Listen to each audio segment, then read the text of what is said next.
All right, folks. So in this part, we are going to design a test malware together, and in the next part, we are going to analyze that inside of IDA Pro and see how we can actually track down malicious behavior of a malware. So why we want to write a malware in this part? The reason why is I want to show you how to think like a malware designer. Uh, I want to give you some insight about different, tricks and techniques that a malware designer and a malware need to take advantage and leverage in order to, gain a system and obtain information. So I think this is gonna be very helpful because if you just go, and perform some analysis without understanding what's going on behind the scene, it's not gonna be very helpful and useful for you. So that's why I decided to basically show you how to make a very simple actually malware, but it gives you some clue and you can of course enhance that and check different features. So we have actually a couple of options to design a malware. We can either design that in in C, in C++, even in assembly, or with more advanced languages such as Rust or Go. Of course, we can also use Python and Java and the other scripting languages. However, the downside to Python and the other scripting languages is these are interpreters. So the target machine actually needs to have the source code and they need to read that, and that's not a very cool thing, okay? Because they can understand the code and they are actually slow and not very efficient for malware design. That's why most of malwares these days and from past actually have been written in low-level languages and fast language system languages in essence, such as C, C++, and assembly. So you might wonder why we, for example, should write a code in low-level languages in C or Go or C++ or Rust. There are a couple of actually historical reasons. Especially in the past, because internet speed wasn't that much high, and machines, computers, they were kind of slow. Viruses needs to be quite small and sneaky, because they could easily get downloaded. They can attach these things to emails and to other programs. They could infect them easier because they can move inside of memory and move on internet and network faster. However, this is not actually any incentive for malware designers these days. Why? Because we have actually quite strong processors these days, and everybody now has some sort of access to some sort of high performance machine, and also we have high speed internet mostly, and therefore this smallness and fastness is not that much of deal. However, we do have other challenges. I'm trying to tell you from a malware designer perspective. From their perspective, the other challenge is the emergence of various technologies these days. We have various operating systems, and operating systems, they have different libraries, different sandboxes, protection mechanism, and writing a code in a very machine dependent type of language such as C or C++ is not efficient anymore. Why? Because your code would be really strict to that particular machine type of processor, their instructions, and these sort of things, operating system, libraries, dependencies, and so forth. So there is a new trend in malware design, malware programming, and also in general in computer programming, to basically take advantage of cross-platform technologies, to write a code once and import that easily to other compilers, to other operating system and platforms. For example, if you write a code, kind of virus or any low-level program in C, porting that from C to Linux or Mac OS X, it's gonna be actually huge work. You need to change a lot of libraries, a lot of structures, and that's not efficient these days. So instead of that, programmers and also malware designers would like to use technologies such as Rust or Go, because these technologies or these compilers are kind of cross-platform compilers. That being said, when you write a piece of code in Go or in Rust, you can easily, not necessarily without any problem, but easily, comparing to the previous languages, you can compare that, we can compile that and port that to new platform, even with different version of Windows, different version of Linux, and so forth. Therefore, malware designers would rather to take advantage of cross-platform languages. The other thing is dependencies. When you write a code in C or C++, you need to basically bring a lot of dependency, install them, bring libraries, and so forth, and that's not the good thing. The other point here is, from my experience, antivirus engines are more efficient and basically curious, and are more keen about programs compiled by C compilers, because they've seen a lot of malwares from the past. They have a good memory, they have a good data set of malwares from past that they all have been written in C, C++, or assembly.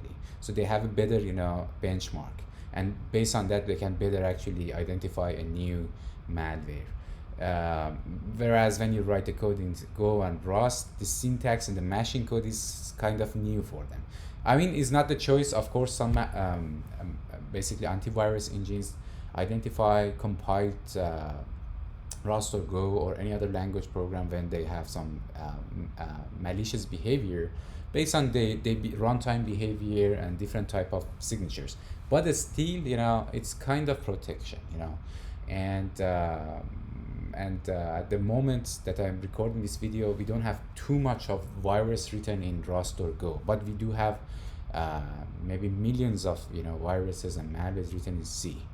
Therefore, that's another advantage for writing malware in Go or Rust.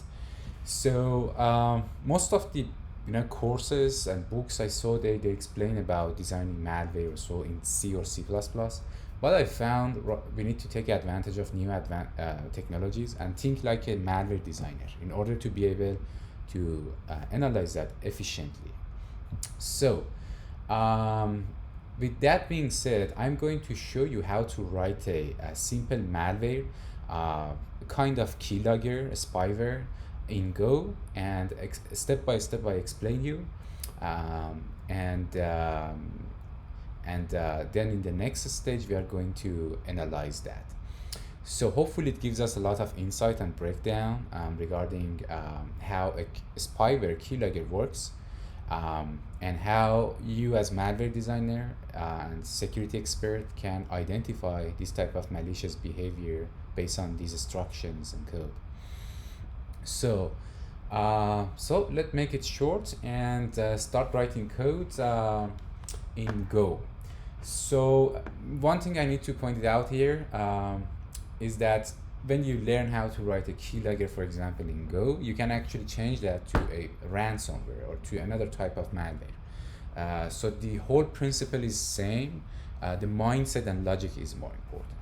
So we do have a lot of options for writing Go and compiling that. For the IDE and writing code environments, I would recommend Visual Studio Code, which is a freeware. You can download that and use that for free. You just need to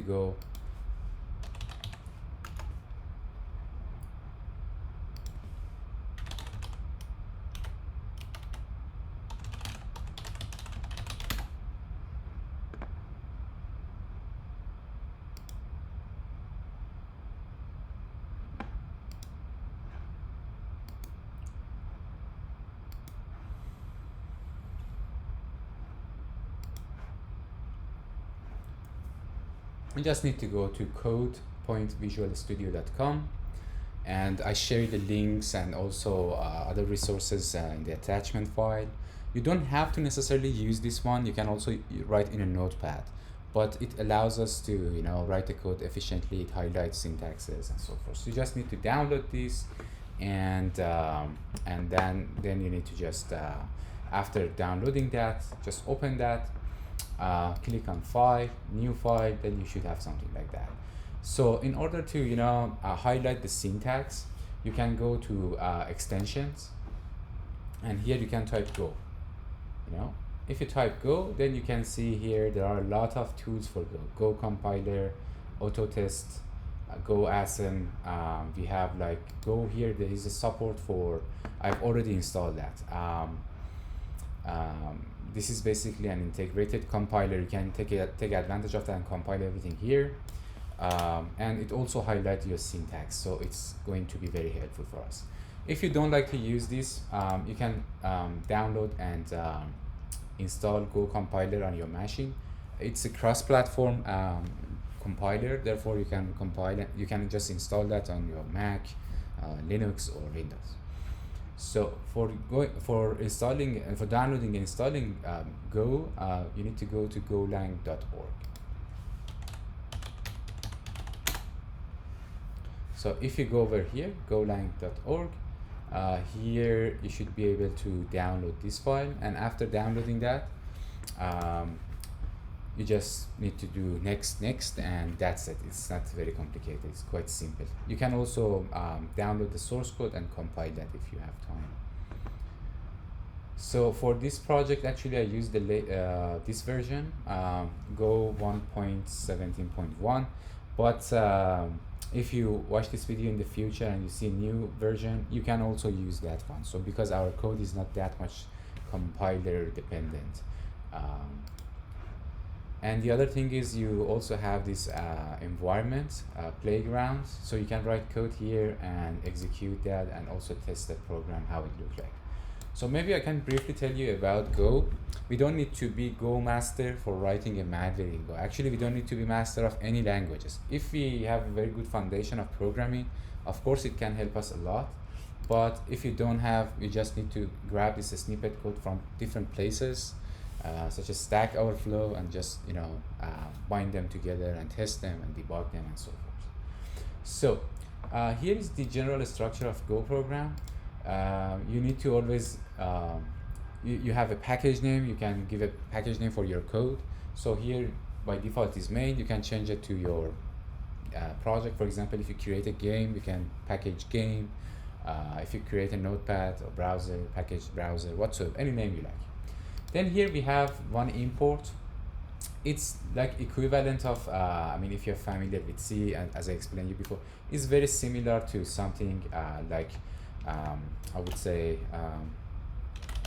something like this, stdio. It's just for general input-output operations, things like that. So this is the equivalent of that.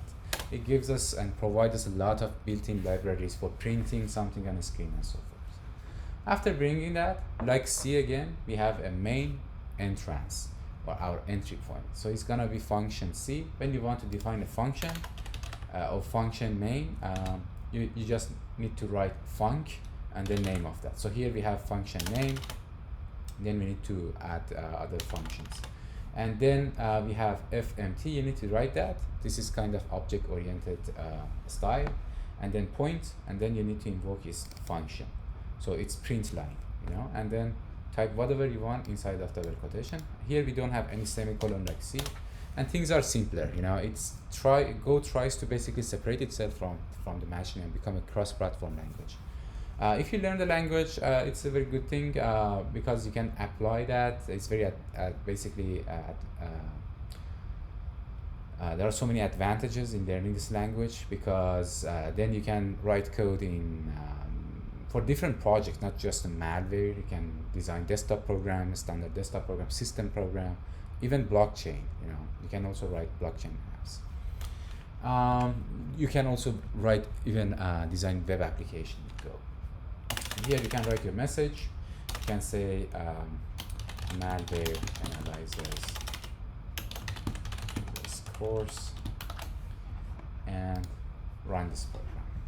So after the installation, I will show you how you can compile the code at the end of this video.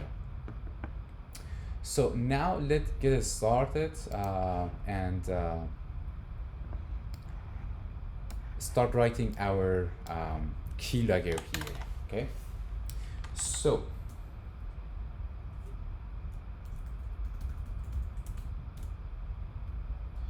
first, as I said, we need to give a package name. So I give a very common package name here. I call this package main. And I try to save my project somewhere because I want to have that syntax highlighting feature and reduce my potential issues. I would create a folder. I would say malware bank, and here I create a keylogger. I want to make my own keylogger and then analyze that to make sure I really understood what's going on behind the scene. And I call this keylogger, and with this extension, Go extension. All right. So here is my package main. You see, it automatically highlighted that. And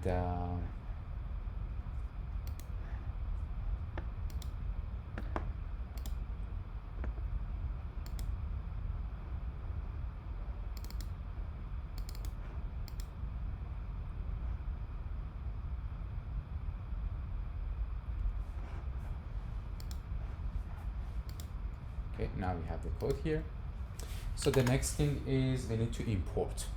So here, before I start writing any code, we need to have a logic, see what is the logic behind of designing a malware.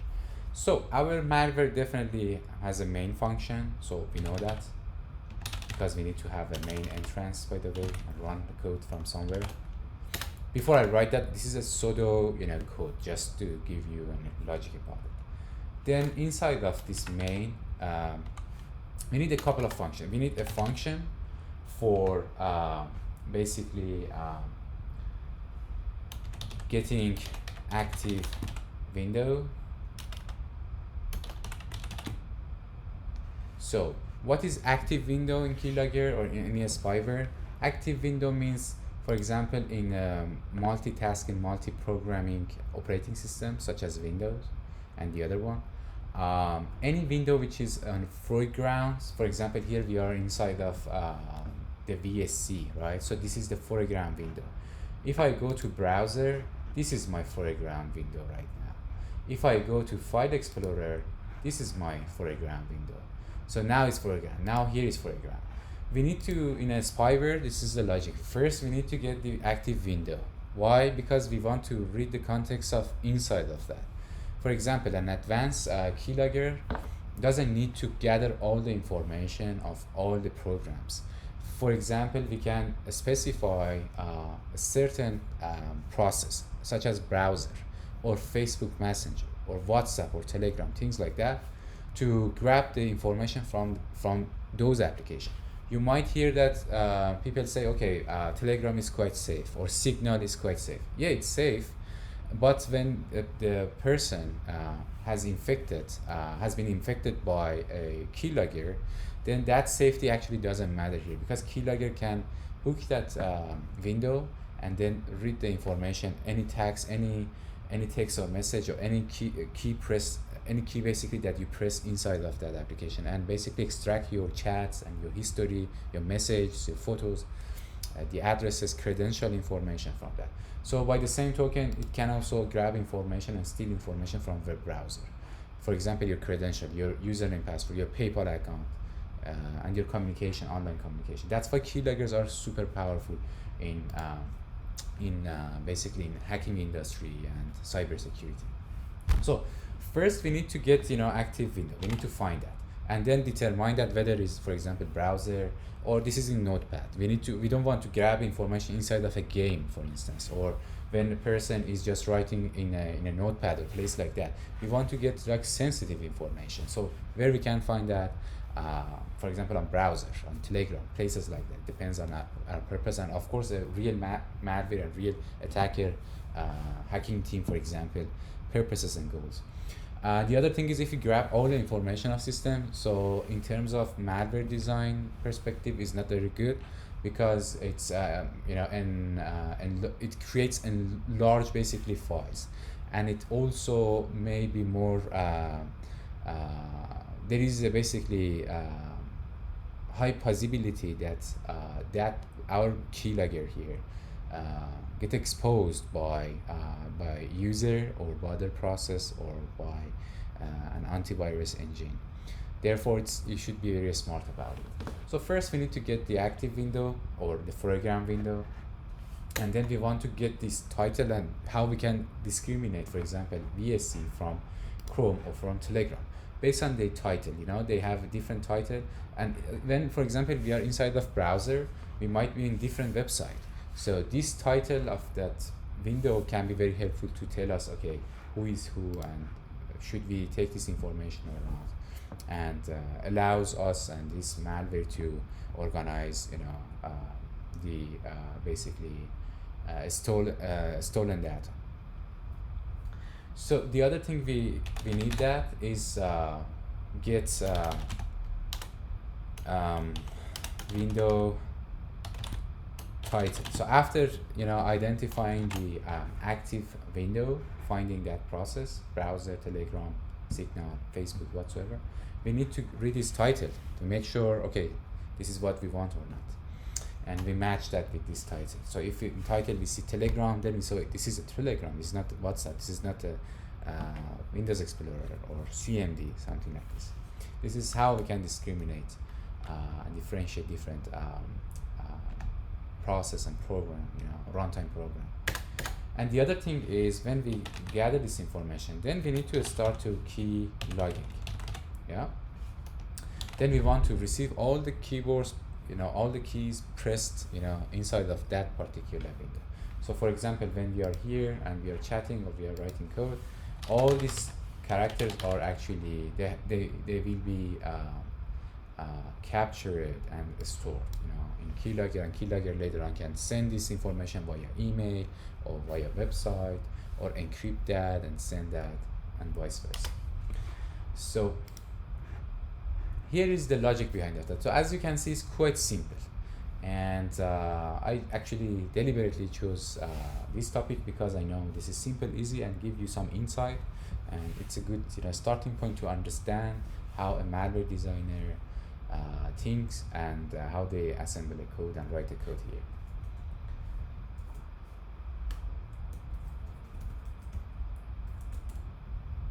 All right, so now we have the logic. Now let us start writing code.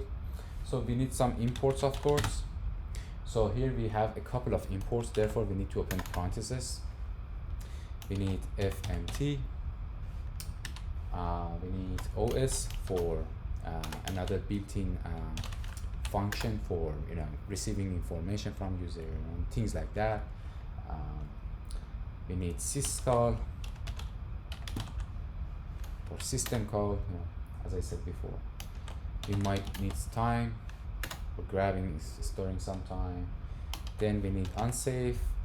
Why unsafe? By default, you know, Go and Rust languages, you know, in contrast to C or C++, are safe languages. That being said, we normally don't have a stack overflow, you know, memory crash and so forth, because the stack here is protected. Unsafe allows us to bring and invoke low-level system calls, because now we are going to do some operation out of our process. We are going to read other process like browser, Telegram information, right? We want to gain the title. We want to capture key pressed there. So we need to communicate with kernel, with operating system. And operating system is written in C. And therefore, there are a lot of pointers. And in order to gain access to pointers, we need to bring this library. Unsafe allows us to write pointers and communicate with system pointers.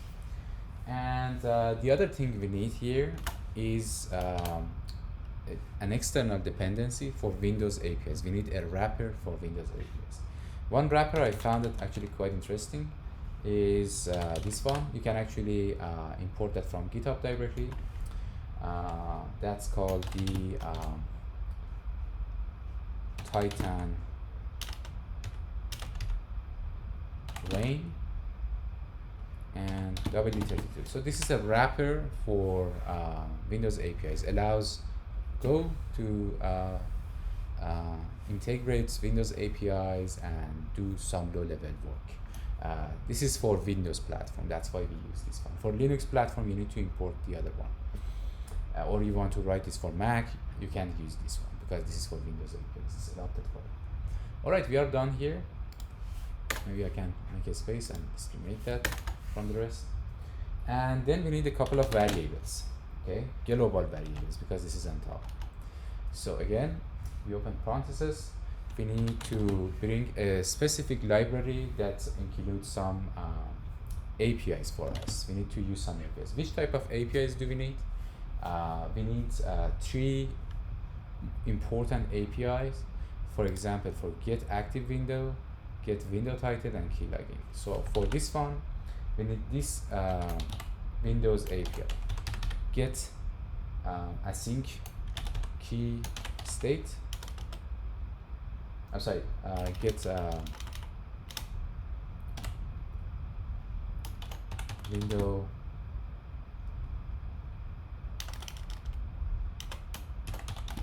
get foreground window. So what is this API? I can explain you here. If you go here and search for that and type this one,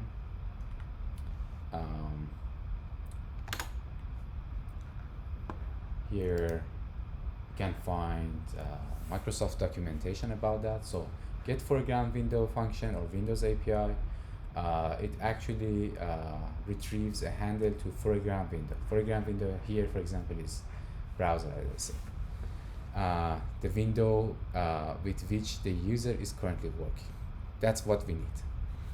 And here explain you know, all these return type, its type of handler. This is another C++, low level handler. That's why we need to, you know, use those wrapper library and do some low level job. And this is actually located in user32 DLL, one of the Windows kernel DLLs. Therefore, you go over here and define this variable as and assign that to that DLL. So here we have to use system call because this is a system library, syscall, okay. And what we do, then we want to bring this inside of our environment. Then we use new lazy DLL. So that actually function here, you know, it loads this DLL file and associate that to user32. And why lazy? Lazy, it's an approach is very in-depth actually in compiler design. It says you just bring it when I need that, not by default. So user, I need to put it inside of a string, user32 and DLL. All right, now we brought this DLL to our environment. Now we need to define other variables and assign that to different functions inside of this. So we need get foreground window. So how we can do, we define a synonym, a kind of function or API function, an alias name for that for our coding inside of Go. So we call this proc get window, or get foreground window, maybe that's better name, foreground window. Okay, get foreground, proc get foreground window, and it will be equal to because it's part of user32 point. And then here we have new proc. So that says, okay, new procedure, bring new procedure from that library into the environment. Here are the explanation about it. And bring me this library that I mentioned, this API.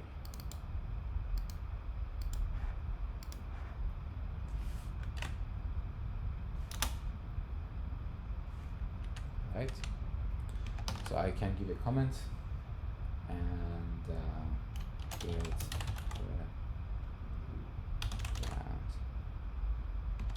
the API. Okay. So we need to also bring another one. Now we need to get window title.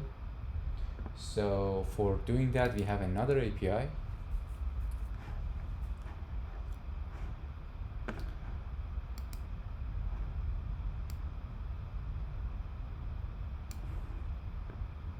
This is called get window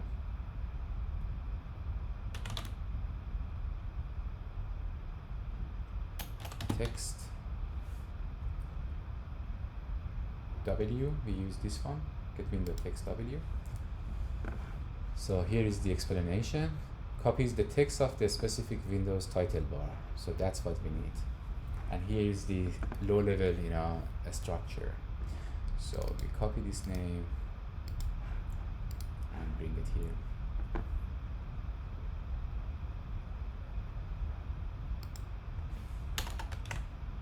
We can use this code. Just copy paste it.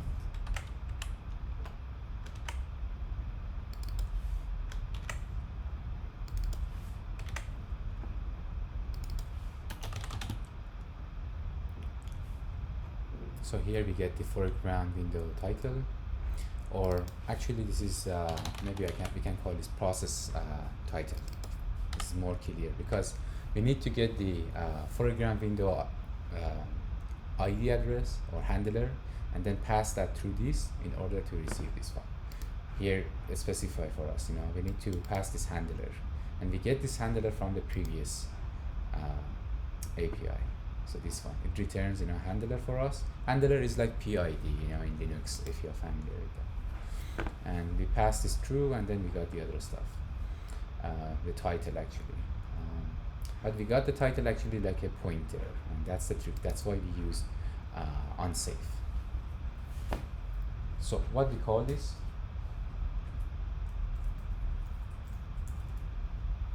We call this get window text, maybe like this, but with this suffix. So that we know that okay, this is our assigned synonym or alias of that API, system API. So after this we need another one. So we are done here. Get process title, and now we need to log that. Okay, so how we can do this? We have another API which is essential for us. This is called get sync key state. If I type that, I should be able to find something.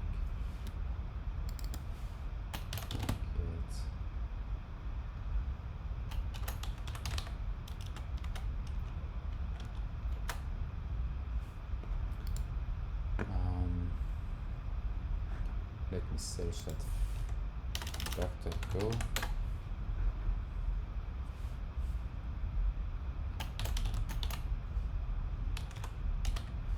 Yeah, I'll find this here.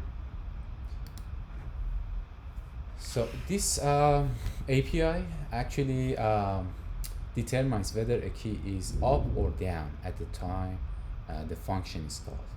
So we need to pass the value, the name of the key, for instance, which is a type of integer, and then based on that we put it inside of a loop, and quickly we check that, and then we make sure that key is actually pressed. So later on I show you how to implement that inside the program. So then we need this one.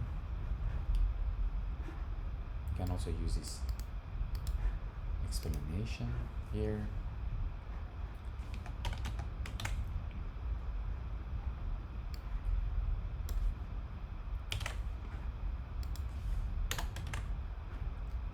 So we call this get the same name. Put this here, and we use this prefix poke to basically differentiate our local alias name from the real original API. And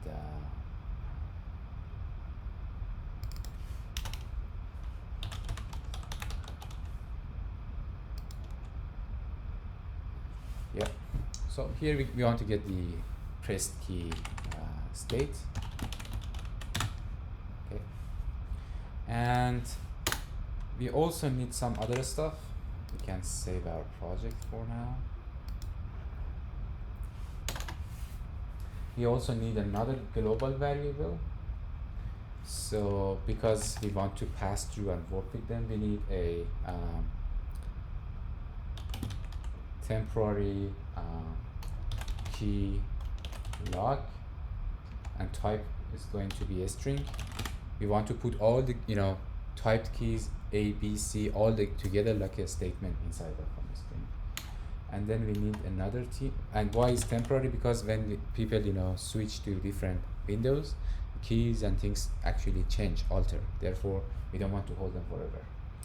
Then we have title, and this is going to be a string as well, because title bar is usually a string, and is a statement, is a text, and so forth. All right, so we are done now with our imports. And also here. So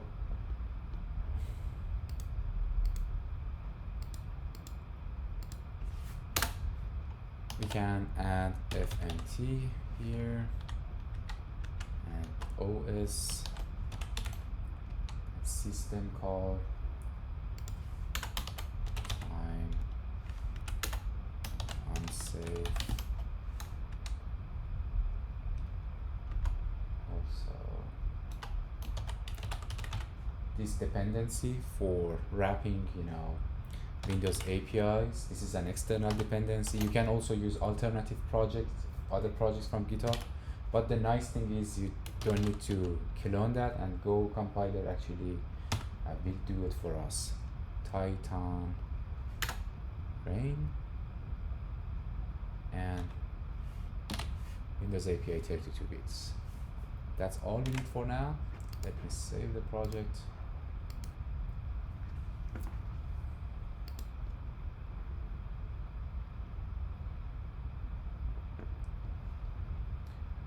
All right.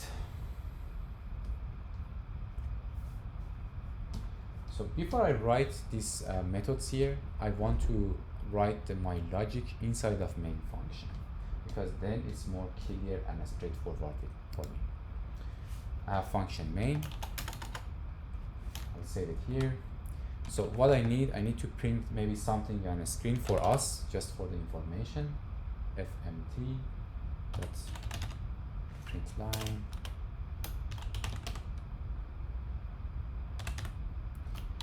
And here we want to say, for example, we want to say something hiddenly, and user when execute our program should see some message, otherwise they suspect to program, right? So we would say, let's call our program like a, what we can call this, just something out of blue.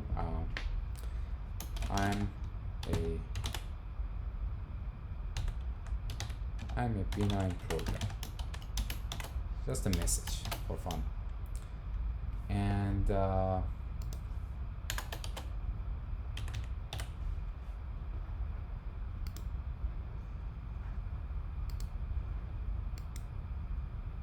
okay, now we have this. And what do we want to do? We want to start keylogging. So we invoke our potential function. We call this keylogger. So then after the implementation, we just say, okay, first do that, then start keylogging for us, then go and also window title, maybe logging is a better name. Logging.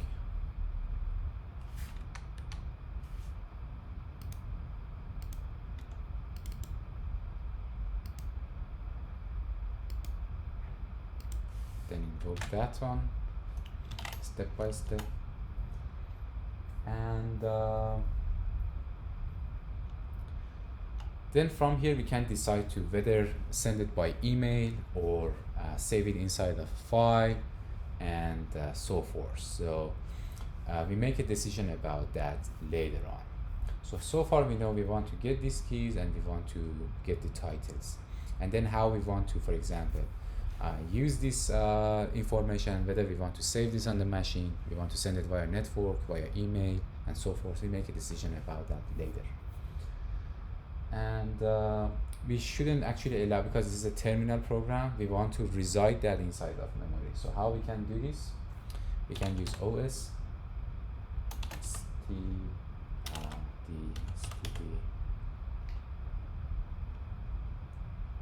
input and then read something from terminal, because we want to hold that in memory, but in a very simple way, of course, not very advanced way, because this is just for educational purposes, you know, it's proof of concept.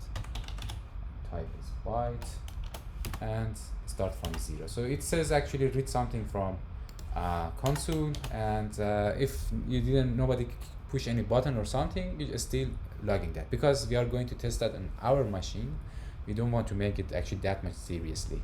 But of course, if you are more curious about it, I add more content for you, so you can enhance that and add more feature to this. And we call this OS to have this